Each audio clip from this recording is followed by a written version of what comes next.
வணக்கம். முத்துக்குமார். நம்ம தமிழ்ஷாட் சேனலை சப்ஸ்கிரைப் பண்ணுற அனைவருக்கும் என்னுடைய மனமார்ந்த நன்றி. எல்லாரும் வந்து டிஸ்க்ளைமர் அண்டர்ஸ்டாண்ட் பண்ணிக்கங்க. நம்ம சேனலில் கொடுக்குற அனைத்து தகவலும் ஒன்லி ஃபார் எஜுகேஷனல் பர்பஸ் மட்டும்தான். இதில் எதுவுமே ரெக்கமெண்டேஷன்ஸோ டிப்ஸோ கிடையாது. அதே மாதிரி டிமேட் அக்கௌண்ட் ஓப்பன் பண்ணாதவங்க யாராவது இருந்தீங்கன்னா டிஸ்கிரிப்ஷன்லேயும் கமெண்ட்லேயும் என்னுடைய ரெஃபரல் லிங்க்கை வந்து பின் பண்ணியிருக்கேன். விருப்பம் இருக்கிறவங்க என்னுடைய ரெஃபரல் லிங்க்கை யூஸ் பண்ணி அக்கௌண்ட் ஓப்பன் பண்ணி நீங்கள் சப்போர்ட் பண்ணலாம். டெலகிராம் லிங்க்கும் வந்து டிஸ்கிரிப்ஷன்லேயும் கமெண்ட்லேயும் கொடுத்துருக்கேன். டெலகிராமில் வந்து நிறைய அப்டேட்ஸ் கொடுத்துட்டே இருப்பேன். டெலகிராம்லேயும் வந்து ஜாயின் பண்ணிக்கோங்க. ஓகே, சரி. இப்போ வந்து இன்றைக்கி மார்க்கெட் ஏற்றம் கொடுத்தது. நேற்றுக்கு நம்ம பார்த்தோம் மார்க்கெட் ஷார்ட் கவரிங். முந்தானத்தும் வந்து அந்த ஷார்ட் கவரிங்கான இம்பேக்ட் இருந்தது. இன்றைக்கும் வந்து ஷார்ட் கவரிங்கான இம்பேக்ட் இருந்தது. இதில் ஒரு நண்பர் கேட்டிருந்தார், ரொம்ப அருமையான கேள்வி. சார், ஷார்ட் கவரிங்னா இப்போது வேர்ல்டு மார்க்கெட் ஃபுல்லாகவே ரெக்கவர் ஆகுது. இன்றைக்கி ஃபுல்லாக ஏறிச்சு. நேற்றுக்கெலாம் வந்து யூஎஸ் மார்க்கெட் ஏறிச்சு. அப்போ வேர்ல்டு ஃபுல்லாகவே ஷார்ட் கவரிங் நடக்குதா அப்படின்னு சொல்லி கேட்டிருந்தார். ஏன்னா நமக்கு தான் எக்ஸ்பைரி டே. நான் அதான் சொன்னேன், ஷார்ட் கவரிங்கிறது நம்ம எக்ஸ்பைரி டேக்காக வச்சுருக்கிற டேர்ம் ஷார்ட் கவரிங். ஓகேவா? மற்றபடி எக்ஸ்பைரி டே இல்லைனாலும் விற்றவங்க எல்லோரும் வாங்குறாங்கன்னு வச்சுக்கோங்க. மார்க்கெட் வந்து மேலே ஏறுது அப்படின்னா நீங்கள் விற்று வச்சுருக்கீங்க. நீங்கள் வந்து கரெக்டாக அந்த எக்ஸ்பைரி டே அப்போ தான் போய் வாங்கணுன்றதெல்லாம் கிடையாது. உங்களுக்கு இப்போ பேனிக் ஆகிட்டிங்கன்னா இப்போயே நீங்கள் விற்றது எல்லாத்தையும் வந்து திருப்பி கொடுத்துடலாம். விற்றது எல்லாத்தையும் திருப்பி பை பண்ணி நீங்கள் டேலி பண்ணிக்கலாம். ஓகே, அப்போது அதை வந்து நான் உங்களுக்கு புரியறதுக்காக ஷார்ட் கவரிங் அப்படின்னு நம்ம சொல்கிறோம். மார்க்கெட்லேயே அதை தான் சொல்கிறாங்க. ஷார்ட் கவரிங் வந்து ஒரு பெரிய மேஜரான ஒரு விஷயம் வந்து இந்த வாரம் நடந்திருக்கு. இதில் ஷார்ட் கவரிங்கினால் மார்க்கெட் 100 புள்ளி ஏறுதுன்னு வச்சுக்கோங்களேன். குளோபலோடைய சுச்சுவேஷன் இருக்குல்ல, குளோபல் மார்க்கெட் சுச்சுவேஷனால் ஒரு 100 புள்ளி ஏறுதுன்னு வச்சுக்கோங்க. நம்மளுடைய மார்க்கெட்டில் நடக்கிற ஷார்ட் கவரிங் சேர்ந்து ஒரு 200 புள்ளிகளாக மாறும். கொஞ்சம் எக்ஸ்ட்ராவாக வந்து ப்ரெஷர் கொடுக்கும். ஓகே, அதனால தான் வந்து அது அப்படி சொன்னது. இப்போ அதுக்கு கன்ஃபர்மேஷன் பார்த்தீங்கன்னா இப்போயே உங்களுக்கு தெரிஞ்சிருக்கும். இன்றைக்கி இப்போ வரைக்கும் கரண்ட்டாக பார்த்தீங்கன்னா 349 புள்ளிகள் கிஃப்ட் நிஃப்டி டவுன். இப்போது நான் இப்போ சொல்லிகிட்டு இருக்கேன், ரெக்கார்ட் பண்ணும்போது டைம் பார்த்தீங்கன்னா 8:25. 349 புள்ளிகள் டவுன். ஒரு தடவை ரெஃப்ரெஷ் கூட பண்ணி பார்க்குறேன். 354 புள்ளிகள் டவுன். 23,446ல் கிஃப்ட் நிஃப்டி இருக்குது. 23,446. அப்போ நம்மளுடைய நிஃப்டி இருக்கிறது 23,776. ஸோ 350 புள்ளிகள் வந்து கிஃப்ட் நிஃப்டி இப்போ வரைக்கும் டவுனில் இருக்குது. அப்போது ரீசன் வந்து என்ன தெரியுமா போட்டிருக்காங்க? யூஎஸ் மார்க்கெட்டு டவுன் ஆனதுக்கு மேஜர் ரீசன் ஹெட்லைன்ஸில் என்ன தெரியுமா? க்ரூட் ஆயிலுடைய விலை வந்து ஏறிக்கிட்டே போகிறது தான். நான் காலையில் சொன்னேன்ல, மத்தியானம் ஒரு வீடியோவில் போட்டிருந்தேன் பாருங்கள். யூஎஸ் ஆயில் வந்து தொடர்ந்து ஏறிக்கிட்டே போகுது. இவங்க என்னென்னா யூஎஸ் ஆயில் இறங்கிருச்சுன்னு பாஸ்ட் டேட்டா வச்சு இன்றைக்கி மார்க்கெட் ஏறிடுச்சு. ஆனால் இன்றைக்கி காலையிலேயே வந்து ஓப்பனிங் பார்த்திங்கன்னா 91 ரூபாவில் இருந்துச்சு. 91.4 அந்த ப்ரைஸில் தான் வந்து இருந்துச்சு. யூஎஸ் ஆயில் டாலரில் $91 இருந்துச்சு. அது காலையில் மார்க்கெட் ஓப்பன் ஆனதுக்கப்புறத்துலேருந்தே பார்த்திங்கன்னா $94 ஆச்சு. அப்போ தான் நான் வீடியோ போட்டேன். இப்போயே $94ங்க நம்ம சொல்ல முடியாது. இது வந்து ஆயில் இப்போ விலை இறங்கலை, இப்போ ஏறிக்கிட்டு தான் வருது, எப்போ வேணாலும் இது நமக்கு திருப்பி அடிப்பாங்க அப்படின்னு. இப்போ பார்த்திங்கன்னா 94லேருந்து இப்போ 98.56. அப்போ $98 தாண்டி மேலே போய்கிட்டு இருக்குது யூஎஸ் ஆயில், க்ரூட் ஆயில். அப்போ அவ்வளோ தூரம் போகும்பொழுது என்ன ஆகும்? நமக்கு ஆட்டோமேட்டிக்காக நம்மளுடைய மார்க்கெட்டு இறங்க ஆரம்பிச்சிருச்சு. இன்றைக்கி கிஃப்ட் நிஃப்டியில் இறங்க ஆரம்பிச்சிருச்சு. அப்போ நாளைக்கு என்ன நடக்கும்? கேப் டவுன் எக்ஸ்பெக்டேஷன் இன்னும் அதிகமாகிடுச்சு. இன்னொரு முக்கியமான விஷயம், இப்போ ஜீரோம் பவுல் என்ன ஃபெட்ரேட் வந்து அனௌன்ஸ்மெண்ட் பண்ண போகிறாங்க. என்ன எக்ஸ்பெக்டேஷன் இருக்குது, அவர் என்ன பண்ண போகிறாருங்கிறதுல 99% ப்ரெடிக்ட் பண்ணிட்டாங்க, அன்சேஞ்சுன்னு ப்ரெடிக்ட் பண்ணியிருக்காங்க. பட் சப்போஸ் அவங்க இன்க்ரீஸ் பண்ணுறாங்கன்னு வச்சுக்கோங்களேன், அப்போ சேஞ்சஸ் நடக்கும் மார்க்கெட்டில். டிக்ரீஸ் பண்ணாங்கன்னா சேஞ்சஸ் நடக்கும். மோஸ்ட்லி வந்து அவங்க இன்க்ரீஸ் பண்ணுறதுக்கோ அல்லது நியூட்ரலாக இருக்கிறதுக்கோ தான் வந்து வாய்ப்பு அதிகம். டிக்ரீஸ் பண்ணுறதுக்கு வாய்ப்பு ரொம்ப ரொம்ப கம்மி அப்படின்றது தான் வந்து எக்ஸ்பெக்டேஷனில் இருக்குது. ஓகேவா? ஸோ அதுவும் வந்து மார்க்கெட்டை பெரிய அளவில் பாதிக்கும் அப்படிங்கிறது தான் வந்து இப்போதைக்கு எதிர்பார்ப்பு. பட் கொஞ்சம் ஃபேவரபுளாக மாற்றிட்டாங்க இன்றைக்கி நைட்டே அப்படின்னா, இன்றைக்கி நைட்டு தான் வந்து அவரோட அனௌன்ஸ்மெண்ட் வரப்போகுது. இப்போ மார்க்கெட்டே வந்து அவர் கையில் தான் இருக்குது. அவரோட ரேட்டிங்கை பொறுத்து மார்க்கெட்டை வந்து எப்படி வேணாலும் டைரெக்ஷன் திருப்பலாம். ஒன்று மார்க்கெட்டை ஸ்டேபிள் பண்ணலாம், இல்லை மார்க்கெட்டை இன்னும் இறக்கலாம். 2 விஷயம் வந்து நமக்கு காத்துக்கிட்டு இருக்குது. அதில் அந்த இன்ஃப்ளேஷனில் வந்து நமக்கு என்ன கொடுத்துருக்குறாங்க அப்படின்னா, ஸோ மார்க்கெட் வந்து கேப் அப் ஆகணும் அப்படின்னா அவர் ரேட் கட்டு கொடுத்தா தான் உண்டு. இல்லை அவருடைய ஸ்டாண்டில் அவர் ஸ்ட்ராங்காக இருக்காருன்ற பட்சத்தில் கேப் டவுனை தான் வந்து மார்க்கெட்டில் எக்ஸ்பெக்ட் பண்ணுறாங்க எல்லாருமே. நம்மளும் அதை தான் எக்ஸ்பெக்ட் பண்ணுவோம். இப்போயே பார்த்தீங்கன்னா 350 புள்ளிகள் டவுனுன்றதை வந்து சொல்லிட்டேன். இதில் வந்து ஐடி செக்டார் மட்டும் கொஞ்சம் இன்றைக்கி ஃபுல்லாக ஏற்றம் கொடுத்துருந்தது. ரீசன் என்னென்னா, ஐடி செக்டார் வந்து கண்டிப்பாக ரெக்கவர் ஆகுன்ற ஒரு எக்ஸ்பெக்டேஷன் இருக்குது. ரெண்டாவது, நமக்கு க்ரூட் ஆயிலை பொறுத்தவரை ஒரு இன்ஃபர்மேஷன் சொல்லிடுறேன். க்ரூட் ஆயிலோட விலை இப்போ திருப்பி $103 மேலெலாம் போச்சுன்னு வச்சுக்கோங்களேன், பெயிண்ட் கம்பெனி எல்லாமே பாதிக்கப்படும். ஆட்டோமொபைல் ஸ்டாக்ஸ் எல்லாமே பாதிக்கப்படும். இப்போ ஆட்டோமொபைல் ஸ்டாக்ஸ் ஆல்ரெடி பாதிக்கப்பட்டு டவுனில் இருக்குது. இதை பயன்படுத்தி நிறைய பேர் வந்து பையிங்க்கு கொஞ்சம் கொஞ்சமாக அதில் வந்து என்ட்ரு ஆகுறாங்க. ஆனால் க்ரூட் ஆயில் விலை ஸ்டேபிள் ஆனால் தான் அது சீக்கிரமாக ரெக்கவர் ஆகும். இல்லைன்னா கொஞ்ச நாள் இப்படியே சஸ்டெயின் பண்ணிவிட்டு அதுக்கப்புறம் தான் ரெக்கவர் ஆகும். மேபி இங்கேருந்து ஒரு 10லேருந்து 15% இறங்குறதுக்கு கூட சான்ஸ் கிடைக்கலாம் ஆட்டோமொபைலில். அதனால் கொஞ்சம் நம்ம கவனமாக இருக்கணும். இன்றைக்கி வந்து இப்போ டெலிகிராமில் ஒரு டேட்டா வந்து ஷேர் பண்ணியிருக்கேன். இப்போது நீங்கள் பார்த்தீங்கன்னா தெரியும் எத்தனை மியூச்சுவல் ஃபண்ட்ஸ் வந்து கேஷோடு வந்து இருக்காங்க அப்படின்றத வந்து போட்டிருந்தேன். டாப் 10 கேஷ் ஹோல்டிங்ஸ் அப்படின்னு சொல்லிட்டு போட்டிருக்கேன். மியூச்சுவல் ஃபண்ட்ஸில் SBI, Quant mutual fund, ICICI Prudential, Kotak Mahindra, Bandhan bank, bank of India, Franklin Templeton, Invesco எல்லாருமே வந்து ஃபண்டை கையில் வச்சுக்கிட்டு இருக்காங்க. இன்னும் இன்வெஸ்ட்மெண்ட் பண்ணலை. ஸோ அவங்க கையில் வச்சுட்டு இருக்கக்கூடிய ஃபண்ட் வந்து இன்க்ரீஸ் ஆகிக்கிட்டே வருது. அவங்களும் எக்ஸ்பெக்டேஷன் வந்து டவுனில் போகுன்ற எக்ஸ்பெக்டேஷனில் தான் இருக்காங்கன்னு எனக்கு தோணுது. ஏன்னா கேஷை வச்சுட்டு இருக்காங்கன்னா என்ன அர்த்தம்? ஸோ டவுனில் போச்சுன்னா அப்போ வந்து அவங்க ஃபண்டை உள்ளே இன்ஃப்யூஸ் பண்ணுவாங்க. அதனால் நம்ம கேர்ஃபுல்லாக இருக்கணும். ஸோ டெலிகிராமில் போய் பாருங்கள், அந்த டேட்டாவை வந்து செக் பண்ணி பாருங்கள். லிங்க் டிஸ்கிரிப்ஷன்லேயும் கமெண்ட்லேயும் பின் பண்ணி வச்சுருக்கேன். ஓகே. ஸோ அடுத்த டேட்டா பார்த்திங்கன்னா நமக்கு இன்றைக்கி வந்து செக்டார் வைஸ் டேட்டா அப்படின்னு பார்க்கும்பொழுது நமக்கு என்னென்ன நடந்துச்சு அப்படின்றத ஒரு ஹிண்ட் கொடுத்துட்றேன். மீடியா செக்டார் தான் இருக்கிறதுலே வந்து மிகப்பெரிய அளவில் ஏற்றம் கொடுத்துருந்தாங்க இன்றைக்கி. அதுக்கப்புறம் வந்து இந்தியா டிஜிட்டல், அதுக்கப்புறம் ஐடி செக்டார் வந்து மிகப்பெரிய அளவில் ஏற்றம் கொடுத்துருந்தாங்க. அதுக்கப்புறம் ரியாலிட்டி. ஸோ செக்டாரை பொறுத்தளவில் எல்லா செக்டாருமே ஃபார்மா,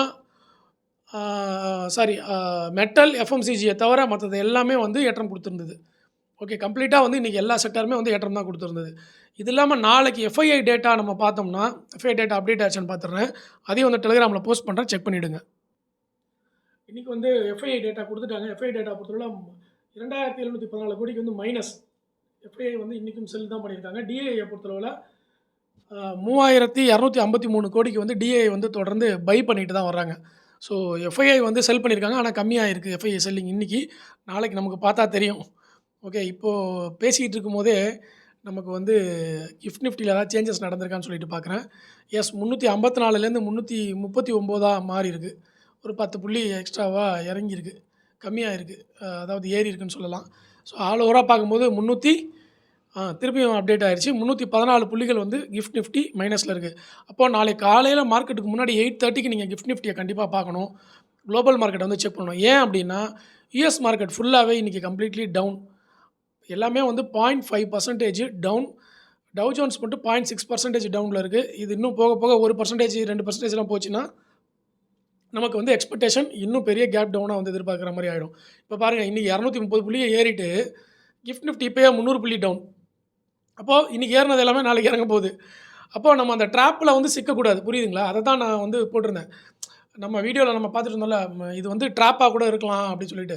அது எல்லாமே வந்து பாசிட்டிவாக வர மாதிரி அந்த அந்த அந்த கேம் சேஞ்சர் மாதிரி ஒரு ஒரு சுச்சுவேஷன் வந்து க்ரியேட் பண்ணுறாங்க. அந்த இடத்துல வந்து கரெக்டாக சப்போர்ட் வந்து சப்போர்ட்லேருந்து ஒரு ரிவர்சல் எடுத்து ரிவர்சலுக்கு அப்படியே கன்ஃபர்மேஷன் கொடுக்குற மாதிரி கேண்டல்லாம் மேலே ஏறணுன்னே நம்மளே என்ன பண்ணுவோம், பேரிஷில் இருக்கிறவங்க கூட சரி புல்லிஷ் மோடுக்கு மாறிடுச்சுன்னு நினச்சி வருவோம்.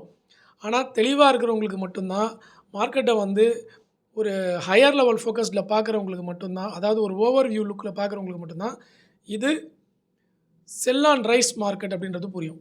மார்க்கெட்டு கொஞ்சம் ஒரு 3 நாள் ஏறிச்சுன்னா டக்குன்னு அந்த இடத்துல செல் அடிச்சுட்டு ஓடி போயிடுவாங்க. ஓகேவா? ஸோ ரைஸ் ஆச்சுன்னா செல் பண்ணிடுறோம் அந்த இடத்துல. அப்படி தான் வந்து மார்க்கெட் இப்போ வரைக்கும் இருக்குது. செல் ஆன் ரைஸ் மார்க்கெட்டில் தான் இருக்குது. அதனால் நம்ம வந்து ரொம்ப கேர்ஃபுல்லாக இருக்கணும். அதே மாதிரி நீங்கள் சேனல் வரையும் பொழுது ஸ்ட்ரெயிட் லைன் வரையாமல் கிராஸ் லைன் சேனல் வந்து கொஞ்சம் கன்சிடர் பண்ணுங்கள். ஓகே, ஸ்ட்ரெயிட் லைன் வந்து அக்யூரசி கொஞ்சம் அதிகமாக இருக்கும். கிராஸ் லைன் வந்து நமக்கு ட்ரெண்ட் சேஞ்சிங்கை வந்து கொஞ்சம் கண்டுபிடிக்கிறதுக்கு உதவியாக இருக்கும். கிராஸ் லைனில் வந்து நம்ம போடுவோம், ட்ரெண்ட் சேனல் போடுவோம். அது வந்து பாருங்கள். அதுக்கப்புறம் வந்து வேறு என்னென்ன நியூஸ் வந்துருக்கு, நம்ம குளோபல் மார்க்கெட் பார்த்துட்டோம். GIFT Nifty down, US market down, UK market down, FII வந்து 2700 கோடிக்கு மைனஸ், டிஐஐ வந்து பாசிட்டிவில் இருக்காங்க. இதெல்லாம் பார்த்துட்டோம் இல்லையா? ஃபெடரல் ரேட் வந்து நமக்கு என்ன ஹிண்ட் கொடுக்குறாங்கன்னு பார்ப்போம். ரேட் கட் அப்படின்னா தான் நமக்கு வந்து கேப் அப்போ அல்லது பாசிட்டிவ் மார்க்கெட்டை எதிர்பார்க்க முடியும். அப்படி இல்லைனா நம்ம வந்து நெகட்டிவில் தான் வந்து எதிர்பார்ப்போம். ஸோ ஃபெடரல் இன்றைக்கி வந்து 12:30 AM வந்து டேட்டா வரும். ஸோ நம்ம வந்து தூங்கிடுவோம். காலையில் 8 மணிக்கு எந்திரிச்சு பார்த்துக்கலாம், ஒன்றும் அவசரம் இல்லை. ஓகேவா? அதே மாதிரி யூஎஸ் டாலருக்கு எதிரான இந்திய ரூபாயின் மதிப்பு பயங்கரமான சரிவு, 92.6 தாண்டி போய்கிட்டு இருக்கு. ஓகே, நல்லாவே வந்து டவுன் ஆகிடுச்சு நமக்கு. அதனால் கேர்ஃபுல்லாக இருக்கணும். ஸ்ட்ராங் சப்போர்ட் அண்ட் ரெசிஸ்டன்ஸ் வந்து நீங்கள் பிவட் பாயிண்ட்டை பேஸ் பண்ணியே வந்து பார்த்துக்கலாம். அதிலே வந்து ஒரு தெளிவான சப்போர்ட் அண்ட் ரெசிஸ்டன்ஸ் இருக்குது. மார்க்கெட்டை பொறுத்தளவில் அக்ரெசிவாக இது வந்து பை பண்ணுற மார்க்கெட்டா இல்லை செல் பண்ணுற மார்க்கெட்டான்னு பார்த்தீங்கன்னா அக்ரெசிவாக வெயிட் அண்ட் வாட்ச் மோடு தான் இப்போதைக்கு. ஓகே. மார்க்கெட்டை வந்து வெயிட் பண்ணி வாட்ச் பண்ணுற மோடில் தான் இருக்கும். ஏன்னா வாலடைல் ரொம்ப அதிகம். இன்றைக்கே கூட மார்க்கெட் ஏறியிருக்கே தவிர, காலையில் ஓப்பன் ஆகும்போது 100 பாயிண்ட்டு. அதுக்கப்புறம் திருப்பியும் அந்த 100 பாயிண்ட் இறங்குச்சு. திருப்பியும் ஒரு 50 புள்ளியில் ஏறிச்சு. திருப்பியும் அப்படியே இறங்குச்சு. அப்படியே இறங்கி ஏறி ஒரு வழியாகி முடியும் பொழுது மார்க்கெட் ஏற்றத்தில் இருந்தது. ஆனால் கம்ப்ளீட்டாக ஓப்பன் ஆனதுலேருந்து அப்படியே துல்லியமாக ஒரு ட்ரெண்டை ஃபாலோ பண்ணவே இல்லை. அப்போ என்னென்னா வாலட்டிலிட்டி அதிகமாக இருக்குது. ஸோ அந்த மாதிரி இருக்கும்பொழுது நம்மளால் முடிவு எடுக்க முடியாது. ரொம்ப சிக்கலில் மாட்டிக்குவோம். ட்ரேடர்ஸாக இருந்தோம்னா, இன்வெஸ்டராக இருந்தோம்னா நம்ம போர்ட்ஃபோலியோ காலையில் பார்த்தீங்கன்னா ரூ. 10,000 பாசிட்டிவில் காமிக்கும். சாயங்காலம் மத்தியானம் பார்த்தீங்கன்னா ரூ. 10,000 நெகட்டிவில் காமிக்கும். நம்ம ஐயோ நெகட்டிவில் போதேன்னு சொல்லிட்டு விற்போம். திருப்பியும் பார்த்தா முடியும் பொழுது பாசிட்டிவில் முடியும். இந்த மாதிரி வாலட்டிலிட்டி கண்ணா பின்னான்னு வந்துட்டு இருக்கும்பொழுது நம்மளால் முடிவே எடுக்க முடியாது. அதனால் இது கம்ப்ளீட்லி வெயிட் அண்ட் வாட்ச் மார்க்கெட்டாக தான் வந்து நான் பார்க்குறேன். நான் அப்படி தான் இப்போ பார்த்துட்ருக்கிறேன். அதனால் உங்களுடைய ஒப்பீனியன் என்னென்ன அப்படின்றத போடுங்க. இது தொடர்ந்து வரக்கூடிய அனைத்து அப்டேட்டையும் இப்போ வந்து நான் இமீடியட்டாக டெலகிராமில் வந்து போஸ்ட் பண்ணிக்கிட்டே இருக்கேன். நீங்கள் வந்து செக் பண்ணி பாருங்கள். ஓகே. வார் சம்மந்தப்பட்ட நியூஸையும் வந்து டெலகிராம்லேயே போஸ்ட் பண்ணிடுறேன். எல்லாத்தையுமே செக் பண்ணிக்கங்க. கமெண்ட்டில் லிங்க் பண்ணியிருக்கேன். அந்த லிங்க் எல்லாத்தையும் வந்து பயன்படுத்திக்கங்க. ஓகே. ஸோ நாளைக்கு காலையில் வந்து நம்ம நாளைக்கு வீடியோவில் வந்து பார்க்கலாம். அடுத்து அக்ரெசிவான டேட்டா என்ன வந்திருக்குன்னு சொல்லிட்டு. ஓகே. இன்றைக்கி பை பண்ணவங்களுக்குலாம் வந்து நாளைக்கு கதை முடிஞ்சிச்சின்னு நினைக்கிறேங்க. ஸோ அதனால தான் வந்து அது நான் டைட்டிலில் கூட வந்து மேபி இது ட்ராப்பாக இருக்கலாம் அப்படின்னு சொல்லி ஒரு கொஸ்டின் மார்க் போட்டிருந்தேன். இது வந்து ட்ராப்பாக இருக்கலாம்னா அப்போ நீங்களும் அந்த சந்தேகத்துக்குள்ளே வந்துடணும். பை பண்ணுறத வந்து கொஞ்சம் குறைக்கணும். அந்த மாதிரி நம்ம வந்து தாட்டை இன்க்ரீஸ் பண்ணிக்கணும். இவங்க என்ன சொல்ல வராங்க, அவங்க ஒப்பீனியன் எப்படி இருக்குன்னு நீங்கள் புரிஞ்சுக்கிட்டிங்கன்னா தான் நீங்கள் வந்து டிசிஷன் எடுக்க முடியும். ஓகே. பச்சை கலரை பார்த்தாலே மார்க்கெட் அப் ட்ரெண்டு, சிகப்பு கலரை பார்த்தாலே டவுன் ட்ரெண்டுன்றதெல்லாம் கிடையாது. ஸோ அதனால தான் ட்ராப் எந்த இடத்துல நடக்குதுன்றதை நம்ம வந்து பொறுமையாக ஐடென்டிஃபை பண்ணணும். பட் மார்க்கெட்டில் நிறைய பங்குகள் வந்து நல்ல வேல்யூஷனில் வந்துருச்சுங்க. ஓரளவுக்கு என்டர் ஆகிற வேல்யூஷனில் வந்துருச்சு. இருந்தாலும் இந்த ஜியோ பொலிட்டிக்கல் டென்ஷன் காரணமாக என்ன ஒன்றும் நமக்கு நம்ம நினச்சிட்டு இருப்போம் இந்த வேல்யூஷன்னு. இன்ஸ்டியூஷனுக்கு இது கூட வந்து வேல்யூஷன் இல்லாமல் இருக்கலாம். இன்னும் நல்லா இறங்கட்டும். இன்னொரு 3000 புள்ளி இறங்கட்டுமே. இப்போ இருக்கிற எல்லா ஸ்டாக்கும் இன்னும் 30% இறங்கட்டுமே. நம்ம அப்போ என்ட்ரு ஆனால் நமக்கு என்ன ஒன்றும் பிரச்சனை இல்லைல்ல. அப்படி கூட அவங்க யோசிக்கலாம். அதனால் நம்ம வெயிட் அண்ட் வாட்ச் மோடில் இருந்து மார்க்கெட்டை வந்து பொறுமையாக பார்த்து டைஜஸ்ட் பண்ணிவிட்டு அதுக்கப்புறம் தான் ஸ்டெப் பை ஸ்டெப் இன்வால்வ் ஆகணும். அதுக்கு முன்னாடி ஏற்ற இறக்கத்தை பார்த்துட்டு நம்ம வந்து டென்ஷன் ஆகிடக்கூடாது. If you are only long term investors ஒரு 10-15 வருஷத்துக்கு ஃபோக்கஸ் பண்ணுறவங்க மட்டும்தான் இந்த மாதிரி ஏற்ற இறக்கத்தை திறந்து கூட பார்க்கக்கூடாது. க்ளோஸ் பண்ணிட்டு போயிடணும். நீங்கள் திறந்து பார்க்குறீங்க அப்படின்னாலே வெயிட் அண்ட் வாட்ச் மோடுக்கு வந்துருங்க. ஓகேவா? மார்க்கெட் என்ன நடக்குதுன்னு வாரத்துக்கு ஒரு தடவையோ இல்லை டெய்லி பார்க்குறீங்கன்னா வெயிட் அண்ட் வாட்ச் மோடுக்கு வந்துருங்க. நான் பார்க்கவே மாட்டேங்க. அதை விட்டுட்டேங்க. அந்த பணத்தை போட்டுட்டேன். அதிலலாம் நான் வரமாட்டேன். சும்மா நியூஸ் கேட்குறேன் அப்படின்னு சொல்லி பார்த்தீங்கன்னா லாங் டேர்ம் இன்வெஸ்டர்ஸ் வந்து எப்பயுமே அதை விட்டு வெளியே வரமாட்டாங்க. ஏன்னா இப்போ மார்க்கெட் இறங்குதுன்னு சொல்லி இன்ஃபோசிஸோட ப்ரொமோட்டர் வந்து அந்த ஸ்டாக்கை விற்க மாட்டாங்க. எஸ்பிஐயோடைய டேரக்டர்ஸும் அந்த ப்ரொமோட்டர்ஸ் வந்து அந்த ஸ்டாக்கை அப்படியே ஜீரோ வாக்கெட்லாம் வரமாட்டாங்க. அவங்க ப்ரொமோட்டர்ட்ட அவங்க ஸ்டாக்கை வச்சுக்கிட்டு தான் ஆகணும். அப்படி இருக்கிறப்போ அவங்க விற்கவே இல்லைல்ல. நம்ம தான் பயந்துட்டு போய் விற்கிறோம். அவங்க ஒன்றும் விற்கல. அப்போது அது வந்து யாருக்கு பொருந்தும்னா லாங் டேர்ம் இன்வெஸ்டர்ஸ்க்கு மட்டும்தான் பொருந்தும். புரியுதுங்களா? அதாவது நம்மளுடைய பரம்பரைக்கே சொத்து சேர்க்கணும்னு நினைக்கிறாங்க பாருங்கள். அவங்களுக்கு தான் அதெல்லாம் பொருந்தும். இதெல்லாம் என் பிள்ளைங்களுக்கு என் பேர பசங்களுக்குன்னு நினைக்கிறாங்க பாருங்கள். அவங்கெல்லாம் விற்கவே வேண்டாம். வாங்கிக்கிட்டே தான் இருக்கணும் எப்பயுமே. அவங்களுக்கு விற்கிறதுன்ற ஒரு ஆப்ஷனே கிடையாது. நம்ம நடுவில் பணம் சம்பாதிக்கணும்னு நினைக்கிறோம் பாருங்கள். நடுவில் உள்ளே போய் சம்பாதிக்கணும். அட்லீஸ்ட் ஒரு 6 மாதம் கழிச்சு சம்பாதிக்கணும். இல்லை 1 இயர் கழிச்சு சம்பாதிக்கணும்னு நினைக்கிறவங்களுக்கு தான் இந்த wait and watch mode. Okay. சரி. ரொம்ப நன்றி. நம்ம வந்து இன்றைக்கான நாளைய பங்குச்சந்தைக்கு தேவையான தகவல்களை வந்து நிறைய விஷயம் பார்த்துட்டோம். நான் இண்டிவிஜுவல் ஸ்டாக்ஸில் அந்த டாப் கெய்னர்ஸ் 50 ஹை அதெல்லாம் பார்க்கலங்க. அதெல்லாம் சொல்லலை இந்த வீடியோவில். சொன்னோன்னா இன்னொரு 2 நிமிஷம் எல்லா டேட்டாவும் கொடுக்கலாம். ஆனால் அதில் ஒன்றும் பயன் இல்லை. மார்க்கெட் வந்து மேக்ரோ டேட்டா பேஸ் பண்ணி இண்டெக்ஸ் மூவ் நடந்துகிட்டு இருக்குது. ஸோ இந்த நேரத்தில் போய் இண்டிவிஜுவல் ஸ்டாக் மூவை பற்றி நம்ம பேசுகிறது நல்லா இருக்காது. இன்னும் பெரிய பெனிஃபிட் இல்லை. ஓகே. அதனால் நாளைக்கு நம்ம ஃபர்தராக பார்ப்போம். வேறு ஏதாவது நியூஸ் வந்தாலோ அல்லது ஆர்டர் போட்டிருக்கிற நியூஸ் வந்துச்சுன்னா அது எல்லாத்தையும் வந்து நான் டெலிகிராமில் போடுறேன். நாளைக்கு நியூஸ் சந்தையில் சந்திப்போம். நன்றி, வணக்கம்.